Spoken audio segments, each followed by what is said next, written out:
Tingnan po ninyo. Sino po yung kanilang pinagdidiskatahan? Opisina ng Vice President.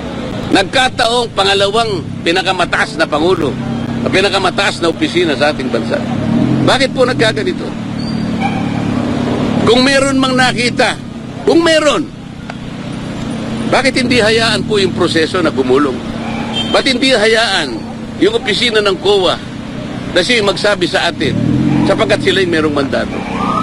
Kung gusto nyo talagang gugulin ang panahon ninyo sa ganito, tawagin po natin lahat ang mga opisina na pinagkalooban ng confidential fund. Palagay ko, maski si Speaker Martin, merong confidential fund. Thank you, sir. Ang Pangulo, merong confidential fund. Sir, yung in aid of legislation na hearing, meron na po ba ang bill na nabasa kayo? Meron na ba silang plano? Nabasa na ipapasa? Yung meron silang naipasang bill sa extrajudicial killing.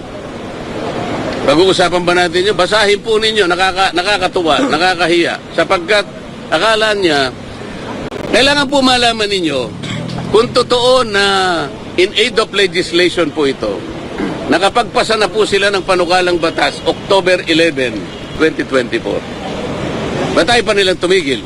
Meron na pala. So hindi na in aid of legislation, tapos na, di ba? Ang hinahanap nila yung makagawa ng batas tungkol sa EJK. Nagawa na eh. Na-file na October 11, 2024. Ba't tayo mong tumigil?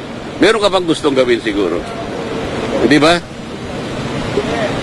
Kung ano po masasabi niyo sa sinabi po ni Vice President Sara Duterte na ang gobyerno na ito ay walang pagtutunguhan.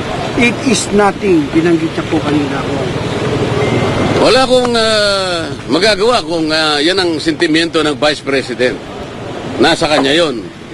At lahat naman ng tao ay pwedeng magpahayag ng kanyang opinyon. Hindi ko kayang agawin sa kanya yung opinyon na yon. Lahat po tayo merong sarili-sariling opinyon. At may karapatan tayo na magsabi kung anong nararamdaman ng bawat isang Pilipino sa kanyang pamahalaan.